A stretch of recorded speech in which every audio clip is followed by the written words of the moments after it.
Current इस तरफ है, मान लो रिजल्टेंट वोल्टेज इस तरफ है, रिजल्टेंट वोल्टेज फेजर डायग्राम बनाया हमने भाई। नीचे क्या है, कैपेसिटर, ऊपर इंडक्टर का वोल्टेज, तो नेट ऊपर की तरफ आएगा मान लो VL माइनस VC, ठीक है। तो इनका जो रिजल्ट, और इधर क्या था VR, ओके, तो इनका रिजल्टेंट इधर आएगा क्या, ठीक है।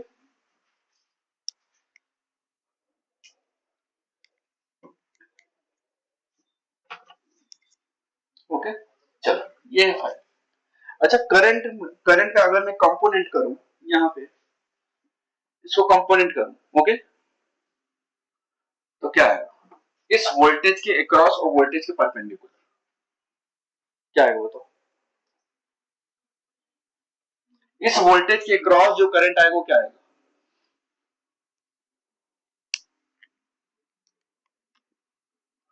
I cos फाई, ये आएगा क्या, और इस वोल्टेज के परपेंडिकुलर क्या आएगा, I sin फाई, ठीक है।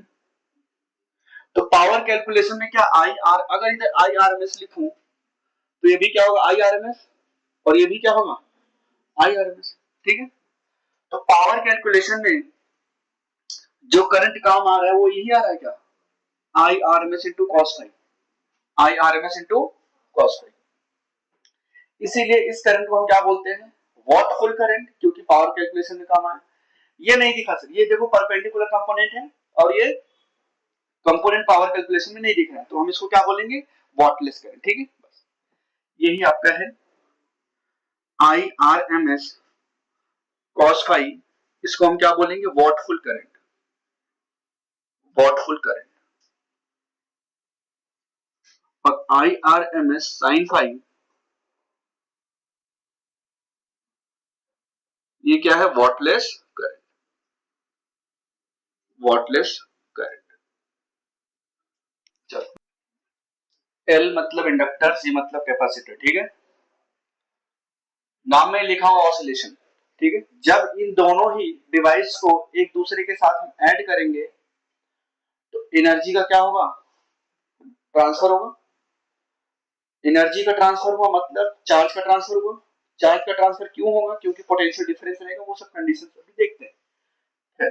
इनिशियली आपने कैपेसिटर लिया, प्लस माइनस,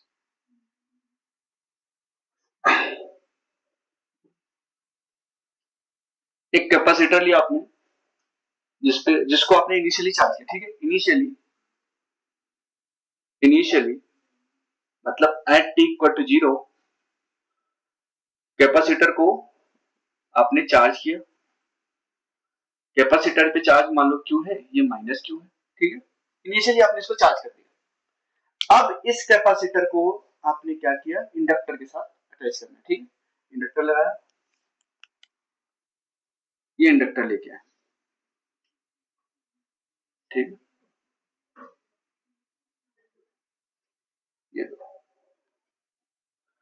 ये है कैपेसिटेंस, ये है इंडक्टेंस। ये अभी इसमें कोई भी पोटेंशियल डिफरेंस नहीं, इसको पोटेंशियल डिफरेंस लगा के ही तो चार्ज किया होगा बैटरी, विदाउट बैटरी कैसे चार्ज करोगे, हमने चार्ज किया। जैसे ही मैं स्विच को क्लोज करूंगा, the moment I close the switch, क्या होगा, चार्ज का ट्रांसफर होना स्टार्ट हो जाएगा। क्योंकि कैपेसिटर क्या है, चार्ज स्टोरिंग डिवाइस, या यूं कहे एनर्जी को स्टोर करता था, ठीक है, in the form of electric field. Inductor क्या स्टोर करता था, energy in the form of magnetic field, ठीक है।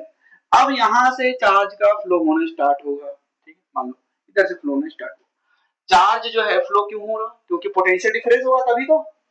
Due to potential difference, due to potential difference, due to potential difference, charge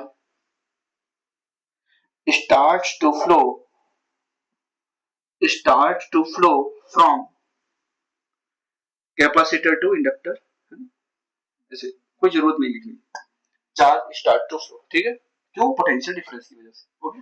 अच्छा, चार्ज इधर से इधर मान लो फ्लो हो रहा है फॉर एग्जांपल, तो इसमें जब चार्ज आएगा तो इसकी एनर्जी इंक्रीज होगी, क्यों, भाई जब इसमें चार्ज आएगा मतलब सर इसमें चार्ज फ्लो रहा मतलब करंट आ रहा है। करंट आया तो पहले तो इनिशियली अपोज करेगा, लेकिन ये भाई साहब सप्लाई कर करके इसको है ना करंट देते रहेंगे, तो अल्टीमेटली क्या होगा, इसकी एनर्जी इंक्रीज होगी और इसकी एनर्जी डिक्रीज होगी। एक टाइम ऐसा, पहले धीरे धीरे इसकी एनर्जी कम हो रही है और धीरे धीरे इसकी एनर्जी बढ़ रही है। एक टाइम ऐसा आएगा कि ये बिल्कुल अनचार्ज हो जाए, ठीक है, सारी चार्ज इसके पास आ जाएगी, इसके पास मतलब इसके पास जितनी एनर्जी थी सब इसने इसको दे दी। अब ये डिस्चार्ज हो गया और ये चार्ज हो गया, मतलब सारी एनर्जी इसके पास आ गई ना। फिर अब क्या करेगा, फिर ये भाई साहब सप्लाई करना स्टार्ट कर देंगे इसको, फिर ये पूरा चार्ज होगा, फिर ये डिस्चार्ज होगा, फिर ये इसको एनर्जी देगा, तो फिर ये लूप चलता है। इसी को हम क्या बोलते हैं, एलसी ऑसिलेशन। समझा? ओके, चलते रहना चाहिए। तो सर इसने इसको चार्ज किया, ये डिस्चार्ज, इसने इसको चार्ज किया, फिर ये चार्ज हो गया, फिर ये डिस्चार्ज हो गया, इसने इसको चार्ज किया, एक दूसरे को है ना मोटिवेट कर रहे हैं आपस में, ठीक है, कोई बात नहीं है, कोई बात नहीं, आपस में खेल रहे हैं, ठीक है। तो ये जो क्रिया है या ये जो काम हो रहा है यहाँ पे, ये होना ही चाहिए, अल्टीमेटली होता रहना चाहिए। लेकिन ऐसा क्यों नहीं होता है, क्योंकि ये जो इंडक्टर बना है ये तो वायर से बना है ना, और वायर के पास क्या होता है, रेजिस्टेंस, तो धीरे धीरे वो एनर्जी लॉस होती रहती है, ठीक है, धीरे धीरे वो एनर्जी लॉस होती रहती है in the form of heat, ठीक है। अच्छा, एनर्जी लॉस होती रही। तो यहाँ पे कुछ ऐसा दिख रहा है क्या, ये ऑसिलेशन कैसा है, डैम्प्ड ऑसिलेशन है क्या। डैम्प्ड में क्या होता था, रेजिस्टेंस मिलता था क्या ऑसिलेशन को। आप याद करो जब मैंने बॉब को है ना पेंडुलम बॉब सिस्टम पढ़ा रहा था आपको, तो बॉब को जब मैंने रोटेट ऑसिलेट कराया था वैक्यूम में, तो मैंने क्या बोला था, ये ऑसिलेटरी मोशन है, पीरियोडिक मोशन है। लेकिन सेम बॉब को अगर मैंने एयर के प्रेजेंस में ऑसिलेट कराया था तो मैंने क्या बोला था, ये डैम्प्ड ऑसिलेशन। क्या है, डैम्प्ड ऑसिलेशन, ठीक है। डैम्प क्यों हुआ, डैम्प्ड मतलब कि उसको रेजिस्टेंस मिल रहा है ना, एयर प्रेजेंट है तो मतलब उसको क्या दे रहा है, रेजिस्टेंस दे रहा है। ओके, तो आइडियली तो ये ऑसिलेट होता रहना चाहिए, है ना। ये क्या हो रहा है, एनर्जी का क्या हो रहा है, ऑसिलेशन। किसका ऑसिलेशन हो रहा है, एनर्जी का। कैपेसिटर में जो एनर्जी स्टोर होती थी वो किस फॉर्म में होती थी, इलेक्ट्रिक फील्ड में, इंडक्टर में मैग्नेटिक फील्ड में। तो अब देखो ना क्या हो रहा है, आइडियली तो एनर्जी ऑसिलेट होगी, है ना, लेकिन ऐसा नहीं होता है। क्यों नहीं होता है, क्योंकि ये इंडक्टर वायर से बना हुआ है और वायर में रेजिस्टेंस होता है, हीट का लॉस, एनर्जी का लॉस होगा इन द फॉर्म ऑफ हीट, ठीक है। अच्छा, इसके पास जितनी एनर्जी थी, इसमें पूरी एनर्जी किसको दे दी, इसको दे दी, हो गए। अच्छा, कब तक चार्ज का ट्रांसफर होता रहेगा, जब तक कि दोनों के क्रॉस पोटेंशियल डिफरेंस सेम ना हो जाए, ठीक है। कैपेसिटर में जो आपसे पूछता है find maximum current in the circuit, क्या पूछता है, find find maximum current, find maximum current in the circuit, है इन द एलसी सर्किट। जो ये हम पढ़ रहे हैं एलसी ऑसिलेशन है ना, कई बार सर्किट आएगा जिसमें बैटरी लगा देगा आपको, ठीक है। फॉर आई मैक्सिमम हमें क्या करना पड़ेगा, जितनी एनर्जी इसके पास थी वो सब की सब इसने इंडक्टर को दे दी, तो energy stored in the capacitor क्या पढ़ते आ रहे हैं, Q2/2C बराबर एनर्जी, लिख लो यहाँ energy stored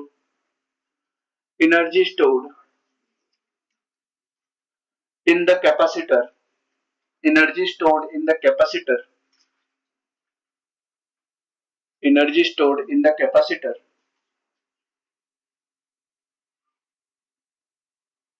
is equal to energy stored in the inductor.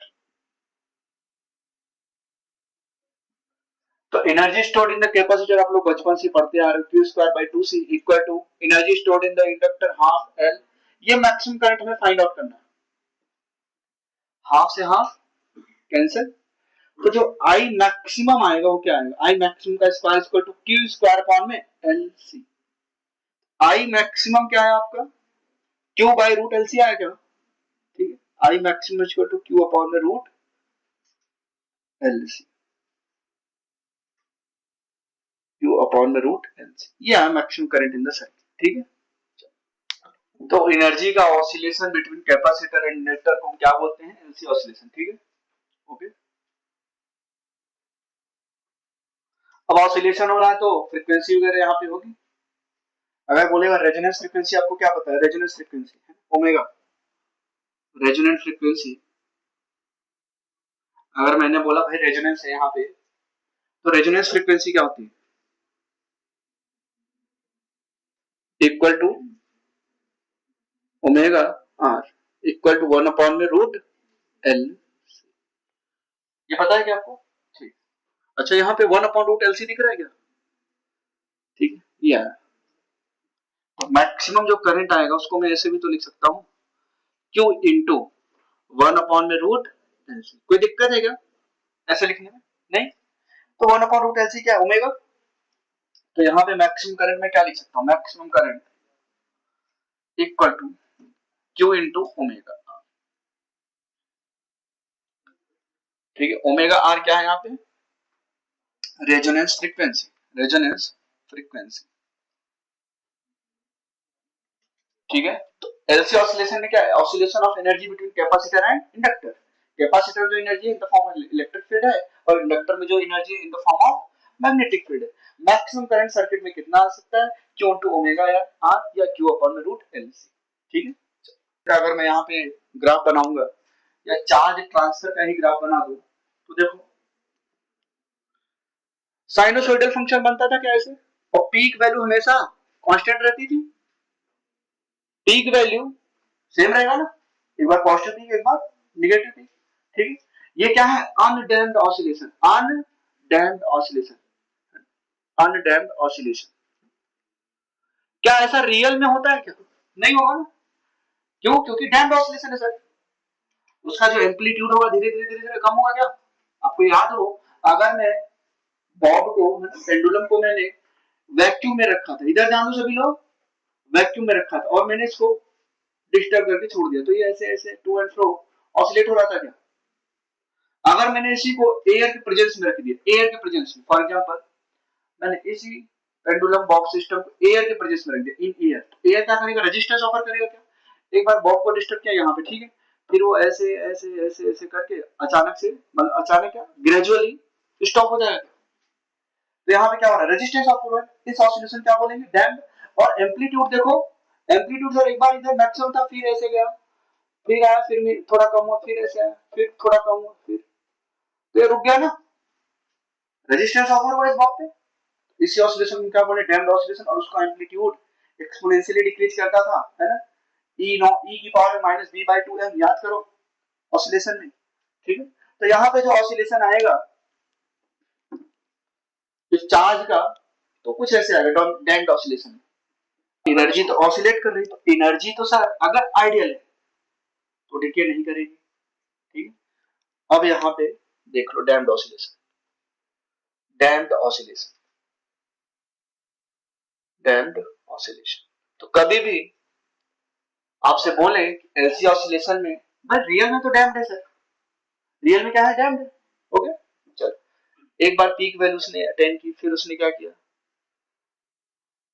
याद आ रहा है कुछ? हमने एक्सपोनेंशियल ऐसा बनाया था।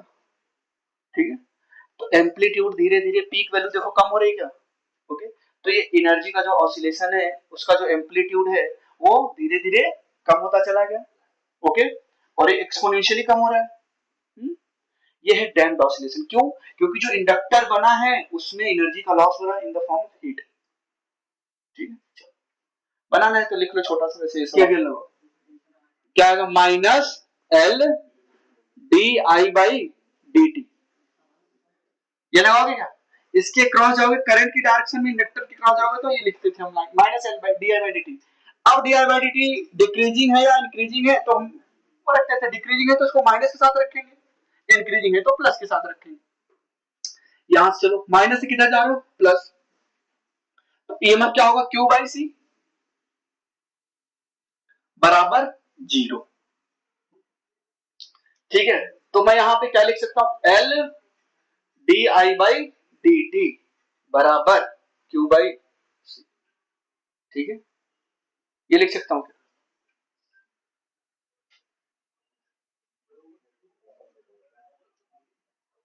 आई को क्या लिख सकता हूं, करंट,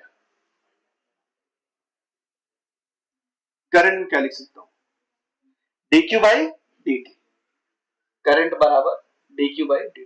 अच्छा अगर मैं इसको यहां पे पुट कर दूं,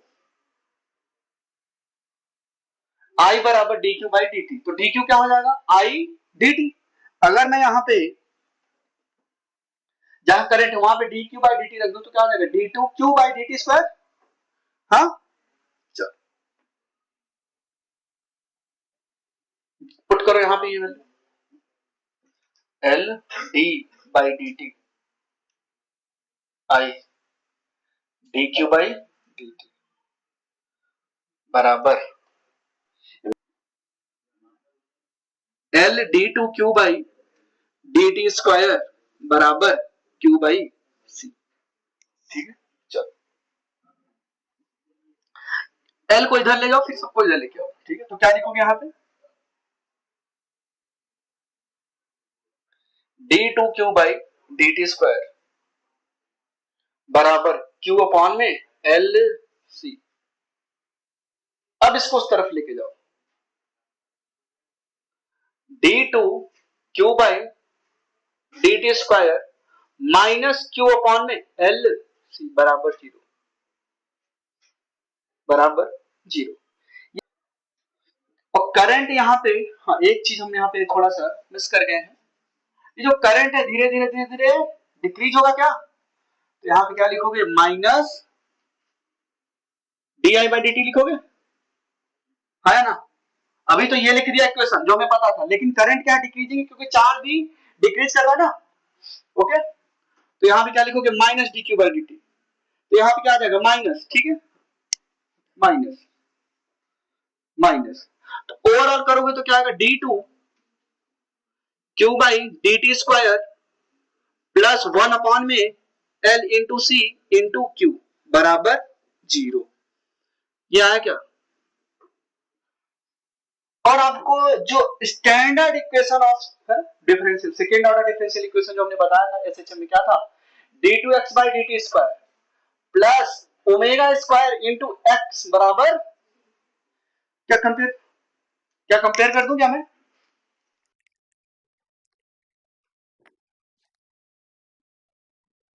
एसएचएम में क्या पढ़ते थे, y equal to A sine omega T plus five, y equal to A sine omega T plus five. A क्या है एम्पलीट्यूड, ओमेगा क्या है एंगुलर फ्रीक्वेंसी, फाई क्या है इनिशियल फेज।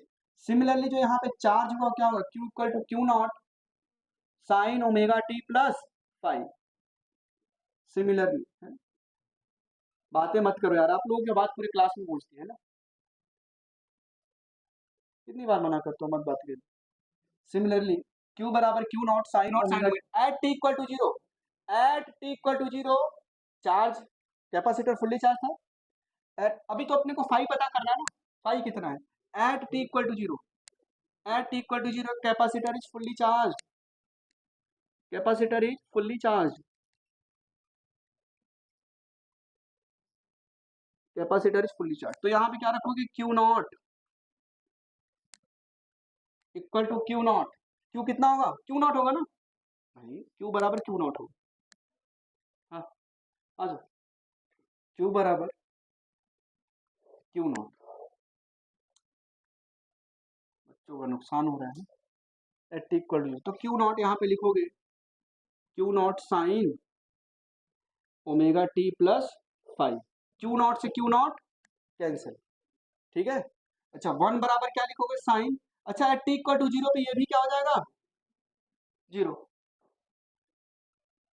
साइन फाइव, तो फाइव यहाँ पे क्या आ गया, जल्दी से बताओ, पाई बाई टू, यह है क्या, at t equal to zero, initial, initial condition है y equal to A sine omega t होता था, इनिशियली जो है यहाँ पे तो सर फेज डिफरेंस आ गया, तो हम लिख देंगे फेज डिफरेंस यहाँ पे पाई बाई टू, तो क्यू बराबर क्या लिखो, Q naught sine cos omega T हो जाएगा, तो क्यू बराबर क्या लिखोगे, क्यू बराबर, ठीक है, क्यू बराबर Q naught sine omega T plus pi by two, और sine omega T plus pi by two को क्या लिखोगे, कॉस ओमेगा टी, क्यू बराबर Q naught cos omega T, ये लिख दिया। अब इसका जो है वेरिएशन बताओ या ग्राफ बताओ with respect to time, charge का वेरिएशन बताओ विद रिस्पेक्ट टू टाइम, तो ग्राफ कैसा बनेगा?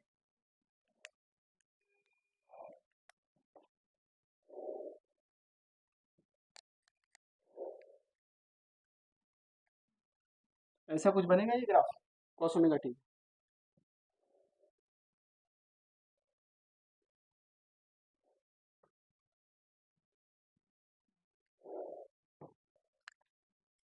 चलो, यहाँ पे मैक्सिमम करंट, मैक्सिमम चार्ज कितना है, क्यू नॉट। अच्छा यहाँ पे क्या हो रहा है जल्दी से बताओ, यहाँ पे चार्ज, अब ये पोलैरिटी चेंज हो गई है ना, क्या हो गया यहाँ पे, पोलैरिटी चेंज हो गई। चार्ज तो चलो ठीक है, चार्ज ट्रांसफर वन, एक कंडीशन ऐसा है जब ये माइनस हो जाएगा ये प्लस हो जाएगा, ठीक है। तो पोलैरिटी यहाँ पे it is the point where polarity changes. ये कौन सा पॉइंट है, टी, ये टी बाई टू, और ये 3t/2, सॉरी, और ये टी, ठीक है। यहाँ पे क्या हो रहा है, polarity changes, polarity changes, polarity changes. तो फुल्ली चार्ज कब कब है ये बताओ, टी इक्वल टू जीरो पे, इधर देखो, टी इक्वल टू जीरो पे फुल्ली चार्ज है, टी पे फुल्ली चार्ज है, टी, हाँ टी पे ही, ये t/2 है ना, अरे ये t/4 होगा, ये 3t/4, ये t/2, ये टी, ठीक है। t/2 पे भी ये फुल्ली चार्ज है, टी पे भी ये फुल्ली चार्ज है। तो जब जब कैपेसिटर फुल्ली चार्ज है तो सर्किट में जो एनर्जी स्टोर्ड है in the form of electric field, है ना, t equal to zero, t/2, t, उस समय जो एनर्जी है सर्किट में in the form of electric field है क्या, energy stored in the circuit, energy stored in the circuit, LC circuit, LC circuit, energy stored in the LC circuit in the form of, in the form of electric, है ना, electric field, electric field in the form of purely electric field, यहाँ पे लिख लेना purely, क्या होगा, at t equal to zero, t/2, t, 3t/2, 2t, है ना, ऐसे चलता चला गया।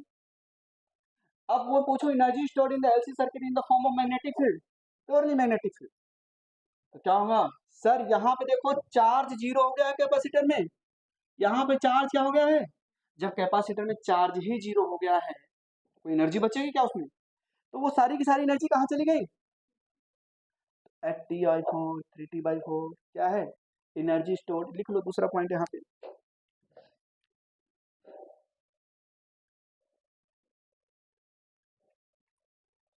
Energy stored in the LC circuit, in the LC circuit in the form of, in the form of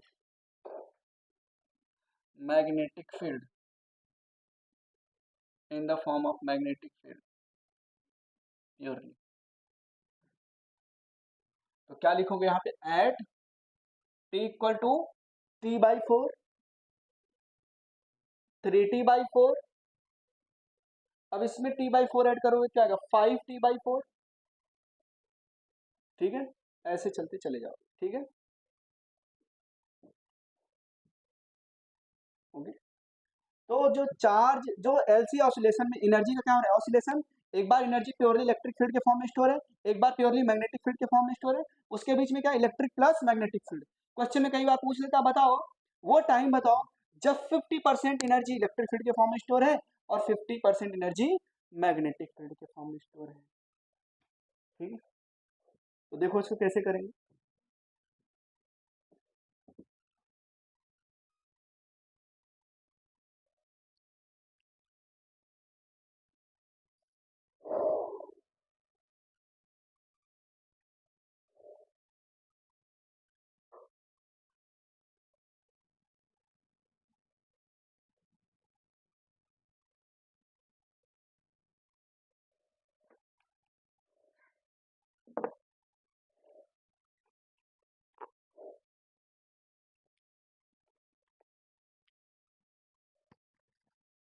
हाँ हाँ बिल्कुल।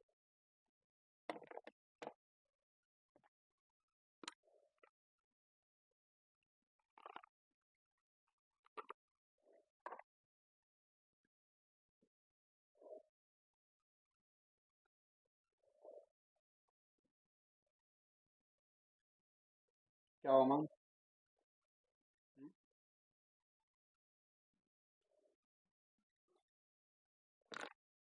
अब थर्ड यहाँ पे प्रोफाइल पूछ लेता कई बार, time, time when 50% energy, time when 50% energy is stored,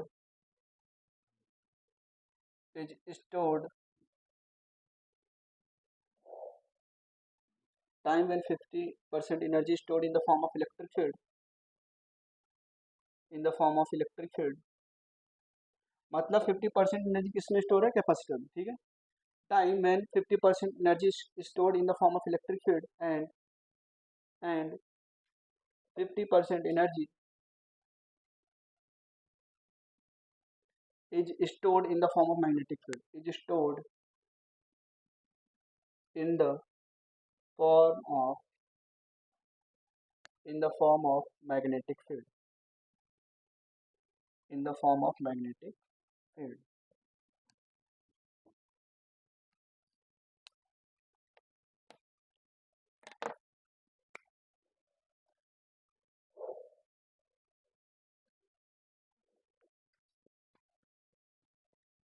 ये टाइम मेरे को पता करना है कब, ऐसा कब होगा जब कैपेसिटर में 50% एनर्जी इलेक्ट्रिक फील्ड, मतलब इस सर्किट में 50% एनर्जी इसके पास हो और 50% एनर्जी इसके पास, तो टाइम कब होगा ये पता करना। हाँ, तो आप क्या करोगे? हाफ, कैपेसिटर में नेशनल एनर्जी कितनी थी? क्यू स्क्वायर बाई 2 सी, अब वो हाफ हो गई, नई एनर्जी क्या हो गई? हाफ। तो वहां से क्या निकाल लोगे? चार्ज। क्या निकाल लोगे? चार्ज। क्योंकि कैपेसिटेंस तो सर बदलने वाला ही नहीं, वो चार्ज और पोटेंशियल पे डिपेंड नहीं करता था, वो जियोमेट्रिकल पैरामीटर्स पे डिपेंड करता था, ठीक है। याद आ रहा है ये सब बातें? याद आ?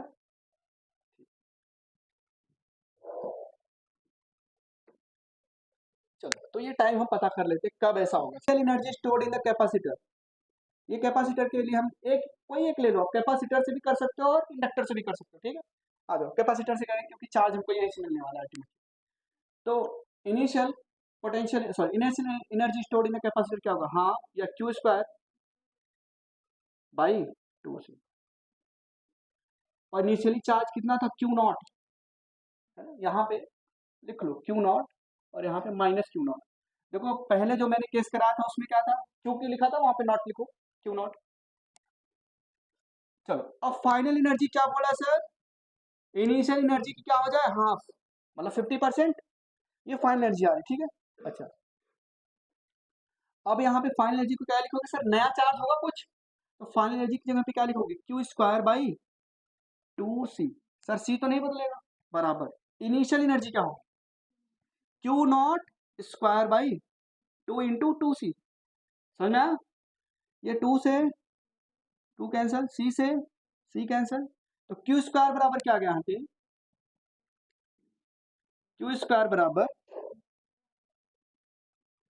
क्यू नॉट स्क्वायर बाई 2, तो क्यू की वैल्यू क्या आ जाएगी? Q naught by root 2, Q बराबर क्यू नॉट बाई रूट 2, यह है क्या? अब क्यू नॉट बाई रूट 2 उधर लगा, जो अपनी इक्वेशन थी ये Q naught cos omega T, यहाँ पे वैल्यू पुट करो। यहाँ पे अगर मैं वैल्यू पुट करूँ सिंस, यहाँ पे लिख देता हूँ क्यू बराबर Q naught cos omega T है, ठीक है। तो क्यू नॉट बाई रूट 2 बराबर Q naught cos omega T, Q naught से क्यू नॉट, तो यहाँ पे क्या है? 1/√2 cos omega T, cos omega T. तो 1/√2 को अगर मैं यहाँ से हटाऊं तो क्या आएगा? पाई/4 आएगा क्या? कॉस पाई/4 लिखूंगा, तो सिंप्लीफाई करो आगे, कॉस पाई/4 equal to cos omega T. Cos से कॉस हटाओगे तो क्या आएगा बताओ? ओमेगा टी इक्वल टू पाई/4। अच्छा, ओमेगा क्या होता है? 2 पाई/टी इंटू टी बराबर पाई/4, पाई से पाई तो टी बराबर क्या होगा, टी बाई 8। तो टी बराबर, ये टी को ऊपर ले जाओ, 2 के नीचे लेके आओगे, क्या आ जाएगा, T by 8। Sir 1/8 of time period वो टाइम है जब हमें 50% एनर्जी किसमें स्टोर मिलेगी, कैपेसिटर में 50% एनर्जी किसमें स्टोर होगी, इंडक्टर। समझ में आया, टी बाई 8। तो टी बाई 8 यहाँ कहीं पे होगा, ये है सर वो पॉइंट जहां पे चार्ज कितना होगा, क्यू नॉट बाई √2 कितना होगा, समझ में आया, नोट डाउन करो। प्रोफाइल है कैपेसिटर और इंडक्टर, ठीक है।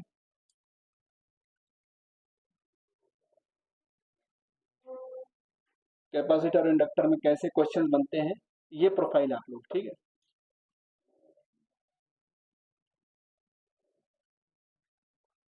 ये कैपेसिटेंस है, ये इंडक्टेंस है, इस पे इनिशियली चार्ज है क्यू नॉट, इस पे माइनस क्यू नॉट, ठीक है। करंट ऐसे फ्लो है, ठीक है। बताओ चार्ज क्यों ट्रांसफर हो रहा है, पोटेंशियल डिफरेंस, ठीक है। अभी मान लो इसके क्रॉस पोटेंशियल डिफरेंस हम थी, मान लो V1, ठीक है। मान लो कैपेसिटर के क्रॉस इनिशियली क्या था, पोटेंशियल है ना, P1।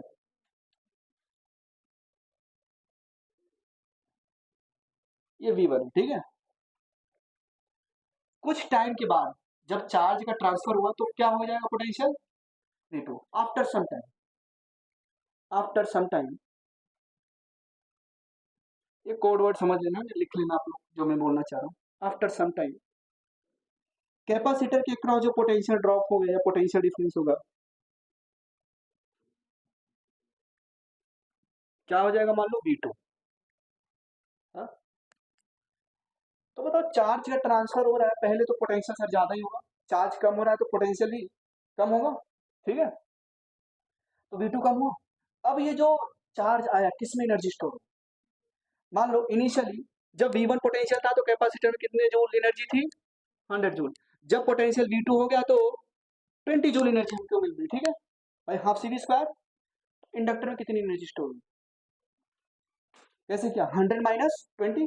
तो देखो एनर्जी स्टोर्ड इन इंडक्टर है ना, आपसे पूछ लेगा यही, ये फेमस प्रोफाइल है, इससे क्वेश्चन आया हुआ है, energy stored in inductor, energy stored in inductor.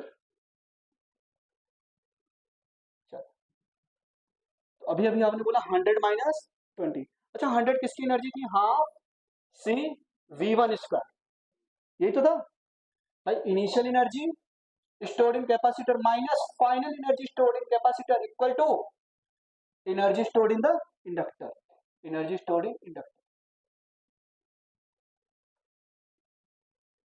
Energy stored in inductor.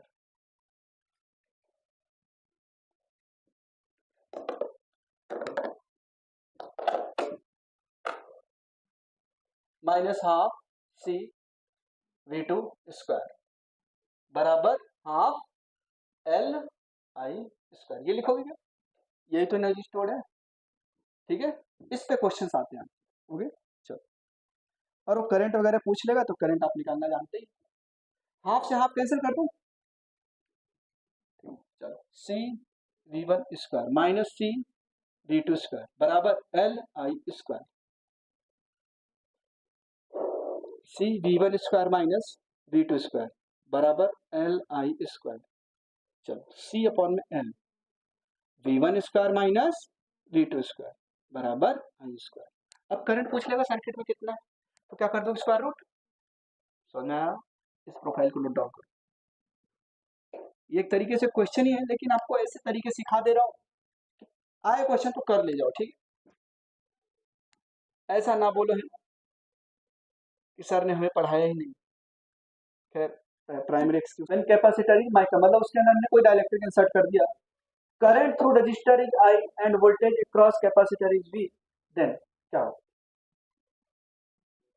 VA बराबर, मतलब फर्स्ट कंडीशन में जो पोटेंशियल है क्या वही पोटेंशियल सेकंड कंडीशन में होगा, ये बताना है। चलो बताओ,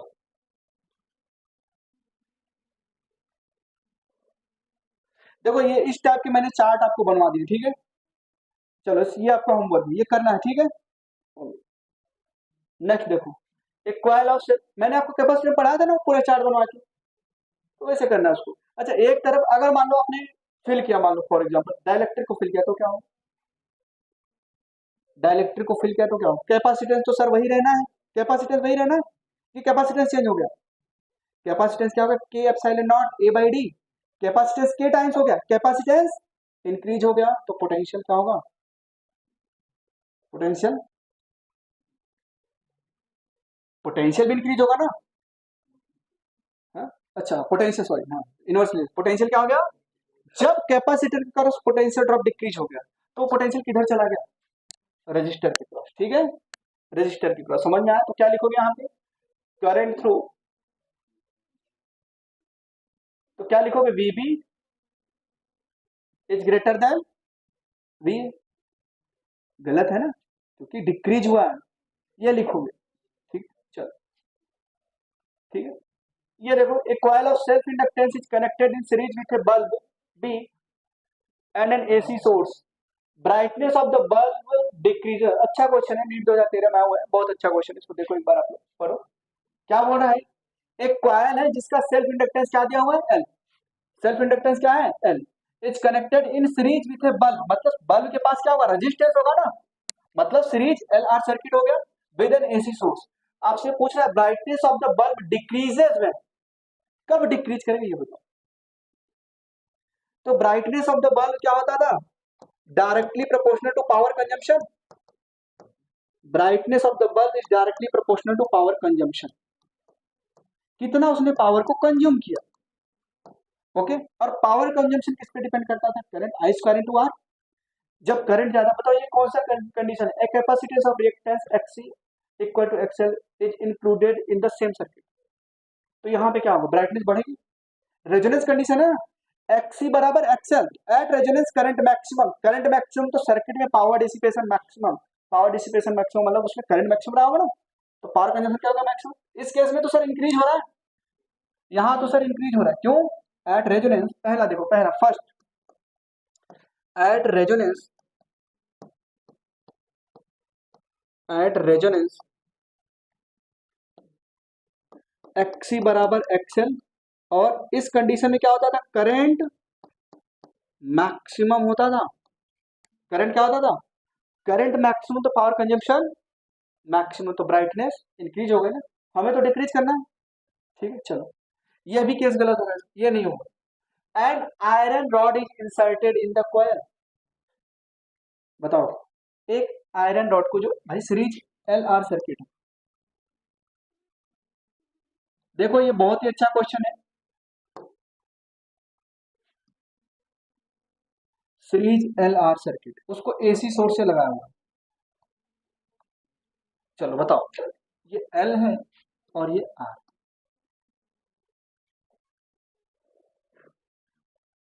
कैसे करेंगे,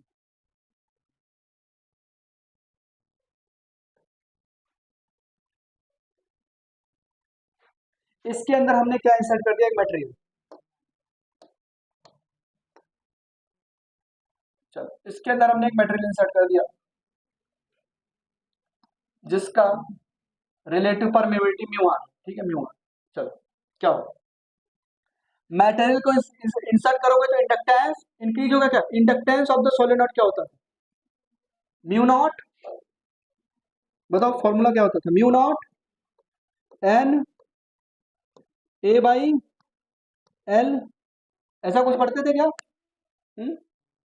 ये तो पढ़ते थे, बी बराबर है, इंडक्टेंस कैसे पढ़ते थे, five square to L into I, five upon में आई, फाइव क्या होता था, एन, एन इंटू बी, इसकी केस में क्या होगा, म्यू नॉट एन आई, ठीक है, और एरिया क्या हो जाएगा इसका, क्रॉस सेक्शन का एरिया, तो mu naught N I divided by, N क्या होता था, number of turn per unit length, ठीक है, और एरिया इसमें, और करंट से करंट डिवाइड क्या होगा, करंट से करंट कट गया होगा, अब म्यू, ये कब था, जब एयर फ्लूइड था, अब मैंने क्या बोला था, जब कोई मीडियम इंसर्ट कर दे तो mu R into mu naught, inductance क्या हो गया, इंक्रीज कर गया, जब इंडक्टेंस इंक्रीज कर गया, एक्स एल क्या हो जाएगा, एक्स एल, बात समझ पा, क्यों, क्योंकि एक्स एल बराबर क्या होता है, ओमेगा इंटू एल, बात को समझो, अगर मैंने एल को इंक्रीज किया तो एक्सएल भी इंक्रीज, अगर एक्सएल इंक्रीज हो गया तो करंट क्या हो जाएगा, डिक्रीज हो जाएगा, करंट क्या होगा, क्योंकि V बराबर आई इंटू एक्सएल, जब एक्सएल इंक्रीज हुआ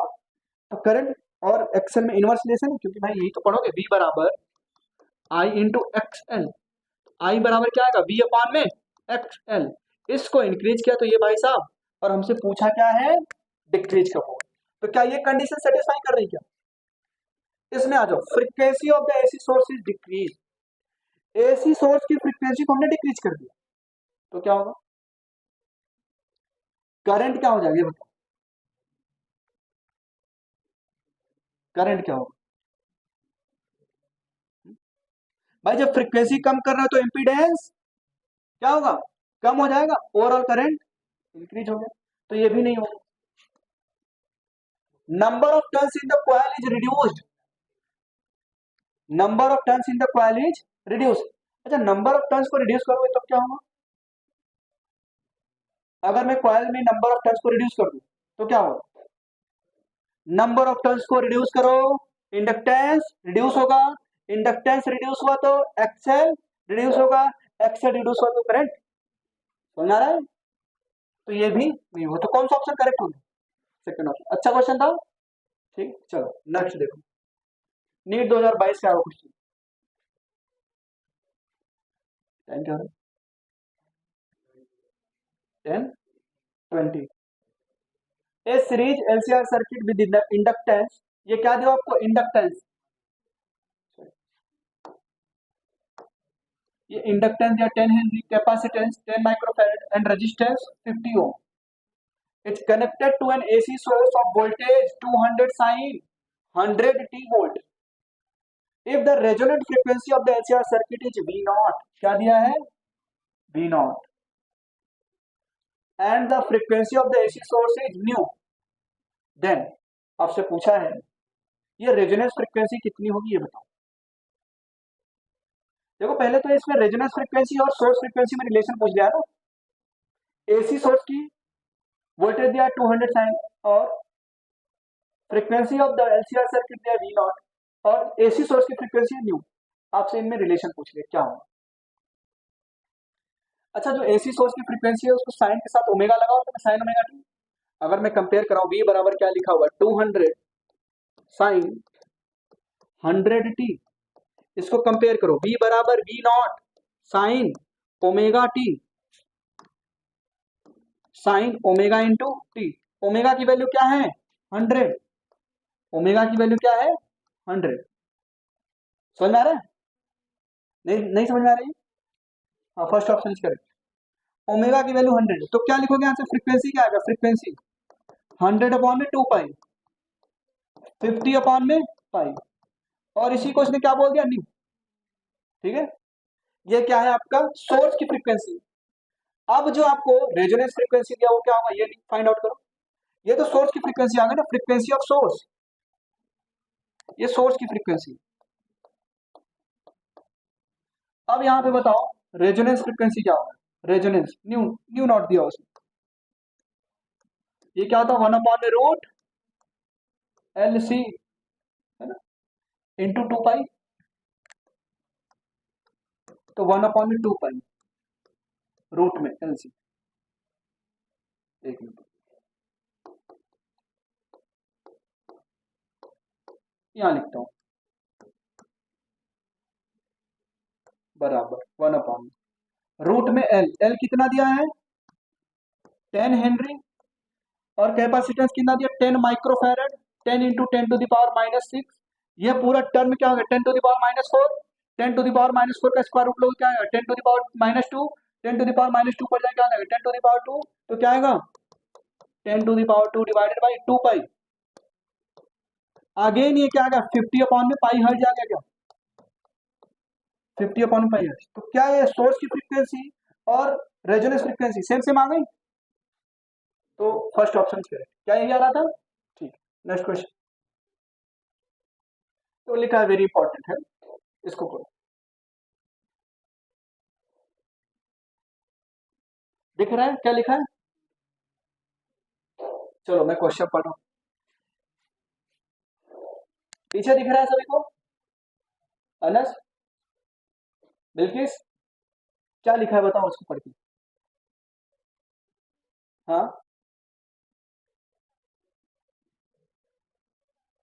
वेल ठीक है, तो देखो मैं पढ़ देता हूँ उसका, अगली बार से थोड़ा सा और अच्छा इसका इमेज लगाऊंगा, क्योंकि ब्लर ब्लर दिख रहा है थोड़ा सा, है ना, कोई बात नहीं। A series LCR circuit, circuit कैसा है, series LCR is connected to an AC voltage source, ठीक है, व्हेन इंडक्टेंस इज रिमूव्ड, या एल मतलब inductor, when inductor is removed from the circuit the phase difference between current and voltage is π/3।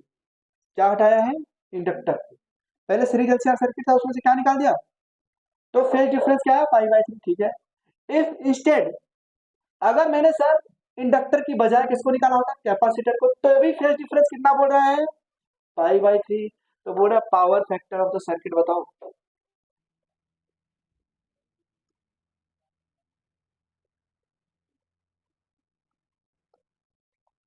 एक series LCR circuit, ठीक है, इसको हमने AC source से अटैच कर दिया, एसी सोर्स से अटैच कर, ठीक है।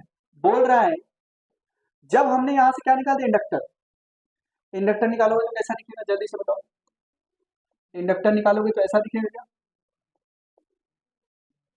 सॉरी, इंडक्टर निकाल,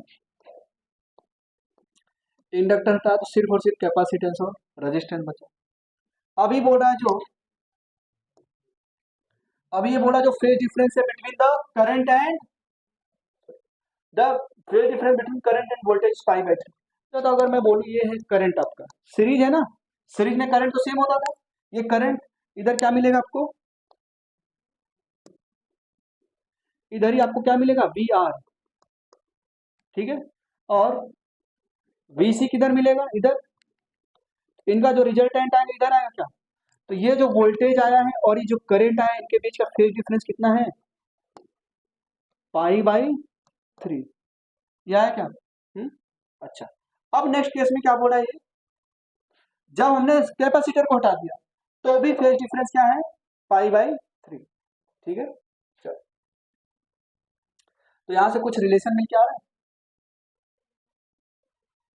हाँ, ठीक है, tan π/3 इक्वल टू, अभी रिलेशन बना लेते, पहले ही देखो, अब सर्किट देखो कैसे दिखेगी। अब कैपेसिटर को हटा दिया, अब कैपेसिटर को हमने क्या किया, हटा दिया, L और R, अभी भी फेज डिफरेंस क्या बोला है, π/3 है, मतलब करंट तो सर सेम है सर्किट में, करंट तो सेम है, और बातें नहीं, इधर ध्यान दो, बातें मत करो आप, इधर क्या है, VR, ऊपर क्या होगा, VL, रिजल्टेंट किधर आएगा, इधर V, ये क्या दिया हुआ, π/3। अच्छा यहाँ पे अगर 10 π/3 निकालोगे तो क्या है, और tan फाइव क्या होता है, यहां से देखो, अपने को फाइव चाहिए ना, पावर फैक्टर क्या होता था, cos 5। अगर मैं नेक्स्ट स्लाइड पे जाऊं तो क्या लिखूंगा, tan 5 equal to XL upon में R, XL अपॉन में R, ये लिखूंगा क्या, मतलब यहां से tan π/3, tan π/3 बराबर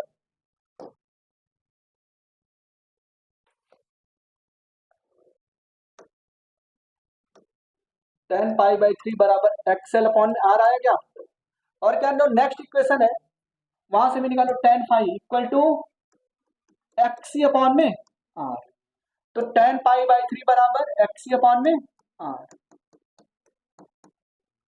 तो दोनों का अगर मैं इक्वेट करूं तो क्या रहा है, XL अपॉन में R बराबर XC अपॉन में R, R से R, XL बराबर क्या होगा, डिफरेंस कितना होता था, एट रेजोनेंस, भाई रेजोनेंस पे सर्किट कैसा बिहेव करता था, प्योरली रेजिस्टिव, प्योरली, अब आ जाओ आप वापस, अब ये जो एलसीआर सर्किट है ये क्या बोल रहा है, रेजोनेंस पे, मतलब सर, मतलब क्या है ये, रेजोनेंस पे है, तो ये सर्किट कैसा बिहेव करेगा, purely resistive, purely resistive circuit में करंट और वोल्टेज सेम फेज में होते थे, सेम फेज मतलब फाइव की वैल्यू 0, फेज डिफरेंस कोई नहीं, तो cos 5 यहां से क्या आएगा, पावर फैक्टर, पावर फैक्टर क्या आएगा, cos 5, cos 0 डिग्री क्या आ गया, 1, तो शायद आप लोगों ने सही ऑप्शन चूज किया था। क्या यही मेथड लगाया था? ठीक, वेरी गुड। आप फास्ट कर लेते हो, लेकिन बच्चों को समझाने में थोड़ा सा टाइम लगता है। मैं क्वेश्चन को रीड कर दे रहा हूँ फिर से। इन the given circuit the reading of volt meter V1 and V2, मैंने स्लाइड सेंड किया, अगर यहाँ नहीं दिख रहा तो मोबाइल ओपन करके देख सकते हो, ठीक है? ओके, मोबाइल में देख सकते हो, और बोलो तो मैं मोबाइल को अलाउ करवा दिया करूंगा, नहीं दिख रहा, ठीक है? दिख रहा है? ठीक। आप लोग मोबाइल ले आ सकते हो अगर नहीं दिख रहा, ठीक है? चलो, in the given circuit the reading of volt meter V1 and V2 are 300। ये क्या दिया है? V1 एंड V2, इधर ध्यान दो सभी लोग। V1 क्या दिया है? 300 वोल्ट। V2 क्या दिया है? 300 volt. The reading of the volt meter V3 and meter A are respectively, ये पता करना है, और ये अपने को दिया है। अच्छा, ये बताओ कौन सी कंडीशन है? VL बराबर VC, कौन सी कंडीशन है? रेजोनेंस, ठीक है? तो V कितना आ जाएगा? 220 वोल्ट। ये जो VR है कितना आ जाएगा? 220 वोल्ट। भाई यही तो बचेगा। एट रेजोनेंस सर्किट कैसा बिहेव करता है? Pure resistive circuit. इसको हटा, क्या है जल्दी से बताओ। VL माइनस VC तो जीरो हो गया, VR बराबर V, और V इतना दिया 220 वोल्ट। ठीक है सर, 220 वोल्ट। तो कौन से ऑप्शन में 220 वोल्ट दिख रहा है? ये सेकंड एंड थर्ड, ये तो नहीं होगा सर। अब बस करंट फाइंड आउट करना है। करंट क्या होगा? V by R, 220 divided by R. R कितना है? 100, तो 2.2 ओम। लिखने की जरूरत है क्या? लिख देता हूँ, VL बराबर VC, तो VR बराबर क्या हो जाएगा? V बराबर 220 वोल्ट। तो करंट क्या आ जाएगा?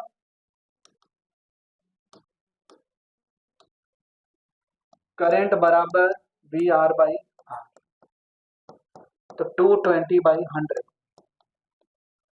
2.2, ये होगा, ठीक है? नेक्स्ट देखो,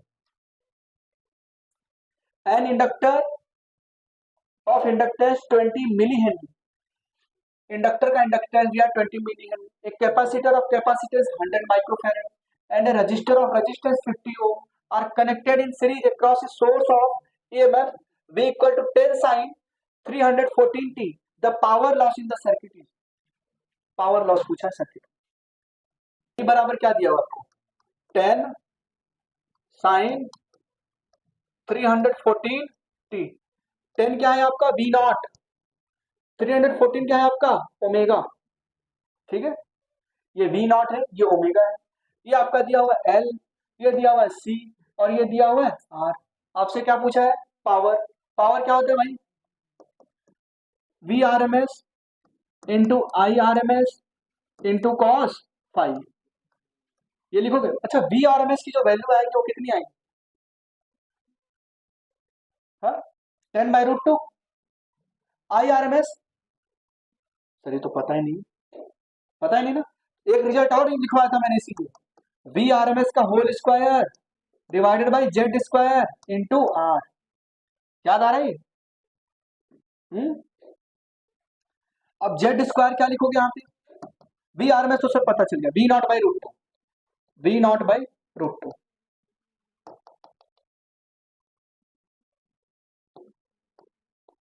V0/√2 का स्क्वायर। जेड स्क्वायर क्या लिखोगे? R square plus L minus XC का होल स्क्वायर, ये जेड स्क्वायर इंटू रेजिस्टेंस कितना दिया आपको? 50 ओम। अब इसको सॉल्व कर लोगे तो आपको पावर मिल जाएगा, ठीक है? यही है। देखो, an inductor of 20 milli henry, same question repeat हो गया। हाँ वही है, सेम है, बिल्कुल सेम क्वेश्चन है। ये L है, ये C है, ये R है, सीरीज में लगा है। ये क्या है? आपको इक्वेशन दिया वोल्टेज का, जो सोर्स है उसका वोल्टेज फंक्शन के साथ साइनसोइडली वेरी कर रहा है। 340t, ये क्या दिया आपको? पीक वैल्यू, और ये क्या दिया है आपको? ओमेगा। आपसे क्या पूछा है? पावर। सेम कैलकुलेशन, ठीक है? चलो आगे चलते। Which of the following combination should be selected for the better tuning of LCR? किसका बेटर ट्यूनिंग होगा? जिसका क्यू फैक्टर ज्यादा होगा। जिसका क्यू फैक्टर हाई है उसकी ट्यूनिंग कैसी होगी? अच्छी होगी। फैक्टर मस्ट बी हाई, ये मैंने आपको लिखा था। For better tuning, for better tuning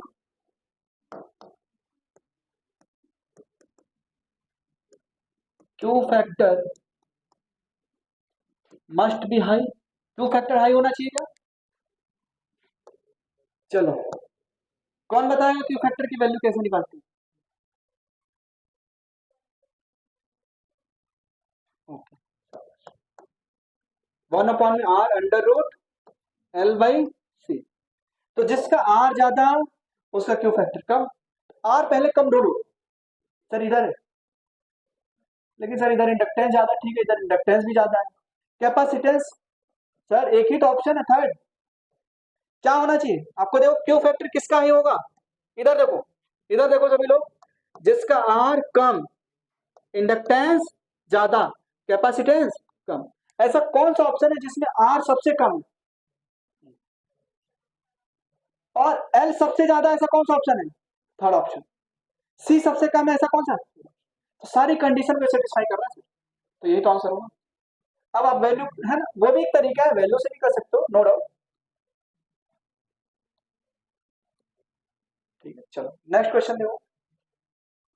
A series LCR circuit containing 5 henry inductor, 80 microfarad capacitor and 40 ohm resistor is connected to 230 volt variable frequency as source. ठीक है, AC source.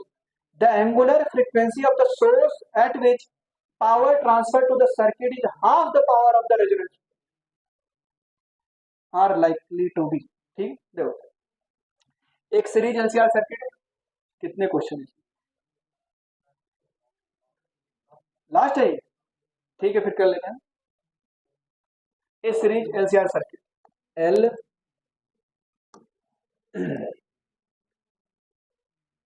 C R,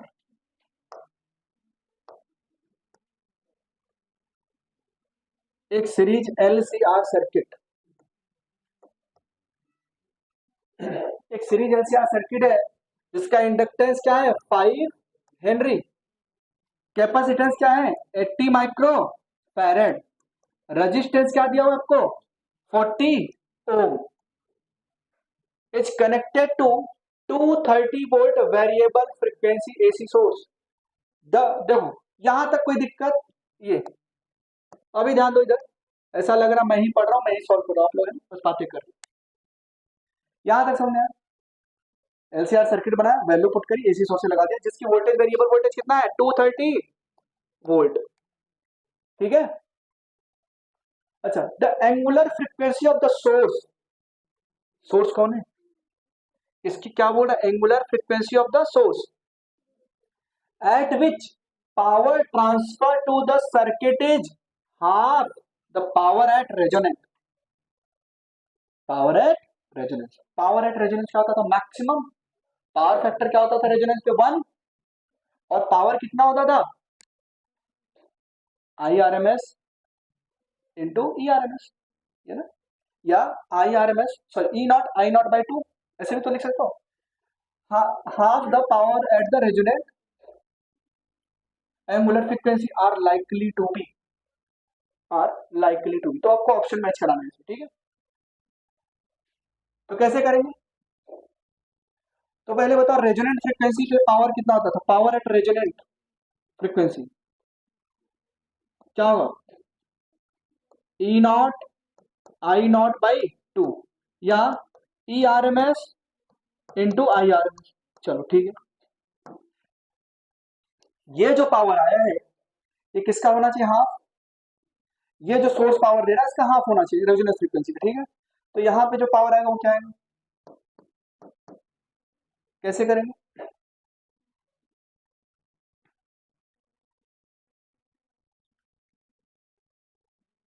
P resonance by 2, ये जो power आएगा ये क्या आएगा? Resonance पे जो पावर है उसका हाफ होना चाहिए, उसका क्या होना चाहिए? हाफ। ये जो सोर्स की फ्रीक्वेंसी की वजह से आ रहा है, तो ये पावर कैसे लिखोगे?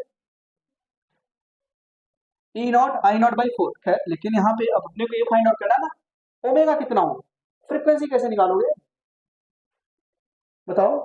फ्रीक्वेंसी एल दिया है, एक्सएल नहीं दिया है, सी दिया है, आर दिया है, तो क्या निकालोगे? जेड निकालोगे क्या? तो जेड कैसे निकालोगे? Under root R square plus XL minus XC का होल स्क्वायर, तो वहां से आपको ओमेगा मिलेगा, ओमेगा सोर्स की एक रिलेशन बनेगा क्या, ओमेगा इंटू एल माइनस 1/ओमेगा सी का होल स्क्वायर, फिर पूरा इक्वेशन सॉल्व करोगे तो वहां से क्या मिल जाएगी आपको, जेड, फिर यहाँ पे वैल्यू पुट करोगे E R M S by Z, है ना, ऐसे ही तो लिखते हो, ठीक है। चलो बताओ करो। रेजोनेंस पे करंट क्या होता था, मैक्सिमम, और हाफ पावर कब मिलता था, जब करंट 1/√2 टाइम्स हो जाता था, ठीक है, और करंट 1/√2 टाइम्स हो गया मतलब हम हाफ पावर फ्रीक्वेंसी वाला रिलेशन लगा दें, वही तो दोनों फ्रीक्वेंसी दी है, ठीक है। चलो अगर मैं उससे भी सॉल्व करूं, ये आपका क्या है current,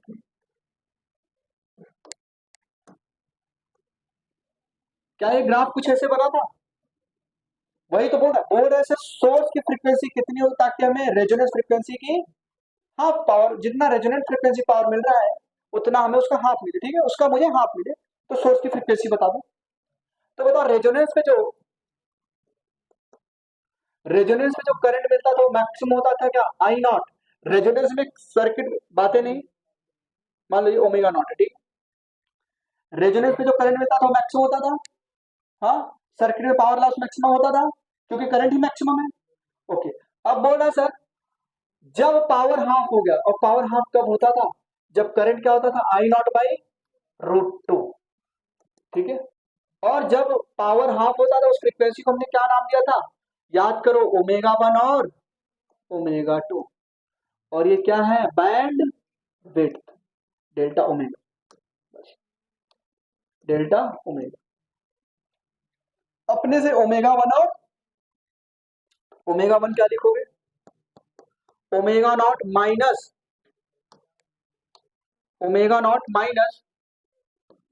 delta omega by 2, omega 2 क्या लिखोगे, resonance frequency plus band width का हाफ। चलो बैंड विड्थ क्या होता है जल्दी से बताओ, बैंड विड्थ की frequency R/L, okay, resonance frequency क्या होता था, 1/√LC, तो जो रेजोनेंस फ्रीक्वेंसी क्या आएगा वो क्या आएगा बताओ, 1/√, L की वैल्यू कितनी है 5 हेनरी, और C की वैल्यू कितनी है 80 माइक्रोफैरड, देखो 5 हेनरी इंटू 80 माइक्रोफैरड, माइक्रो की वैल्यू पुट करो 10⁻⁻6, ठीक है, तो 5 इंटू 80 क्या होगा 400, 4 बातें नहीं बिल्कुल भी, इधर ध्यान दो, तो 400 इंटू 10⁻⁻6 क्या जाएगा, 4 इंटू 10⁻⁻4, 10⁻⁻4 ऊपर जाएगा तो क्या जाएगा 10⁻+4, बाहर निकालोगे तो क्या आएगा 10 की स्क्वायर डिवाइडेड बाई 2, ये मैं डायरेक्ट लिख रहा हूं, सॉल्व करोगे तो क्या आएगा 50 हर्ट्ज जाएगा क्या, सर ये तो रेजोनेंट फ्रीक्वेंसी आ गई, अपने को तो ओमेगा 1 और, तो कैसे निकालेंगे, डेल्टा ओमेगा कितना निकालोगे बताओ, R/L, R कितना दिया हुआ है 40 ओम, R की वैल्यू 40 ओम है, L कितना दिया हुआ है 5 हेनरी, तो 5 से कट करोगे तो डेल्टा ओमेगा क्या आ गया 8 हर्ट्ज, मतलब ये जो बैंड विड्थ की फ्रीक्वेंसी है कितनी आई, ओमेगा 1 कितना होगा, ओमेगा 1 बराबर 50 माइनस 8/2, तो क्या आएगा ये 46 रेडियन पर सेकेंड, और ये कितना आएगा, अच्छा यहाँ पे हर्ट्ज नहीं लिखना आप लोग, ये रेडियन पर सेकेंड में आया है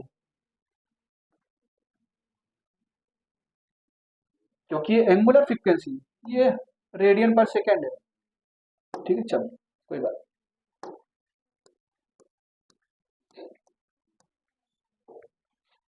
और ओमेगा 2 क्या आएगा 50 प्लस 8/2, तो क्या आएगा आपका 54 रेडियन पर सेकेंड, ये आएगा, ठीक है, तो देखते हैं कौन से ऑप्शन में है, थर्ड ऑप्शन करेंगे, ठीक है, समझ में आया कैसे करेंगे, आप वैसे भी कर सकते थे लेकिन वो लेंथी हो जाता है, चलो ये है तरीका, आई होप आपको समझ में आया होगा, क्वेश्चन वगैरह कर लिए, अब एनसीईआरटी की मैंने एक स्लाइड और सेंड कर दी है ना, एनसीईआरटी घर पे जाके सॉल्व करना, ठीक है, कल से हम लोग, आप बोलोगे तो क्वेश्चन एनसीईआरटी करेंगे, नहीं तो कल से हम लोग पढ़ेंगे इलेक्ट्रोमैग्नेटिक वेव, थोड़ा सा वेव के बारे में पढ़ के आना, वेव क्या होता है, मैकेनिकल नॉन मैकेनिकल वेव क्या होती है, एम्पलीट्यूड क्या होता है, एनर्जी मोमेंटम क्या ट्रांसफर होता है, डिस्टर्ब, ठीक है, propagation, transverse wave, longitudinal wave के बारे में थोड़ा सा पढ़ के आना है, ठीक है। तो कल हम लोग अपना नया चैप्टर स्टार्ट करें electromagnetic wave, by the end of this week वो चैप्टर कंप्लीट हो जाए, ठीक है, इलेक्ट्रोमैग्नेटिक वेव। फिर हम लोग पढ़ेंगे मॉडर्न फिजिक्स, ठीक है। आज के लिए आप लोग जा सकते हैं।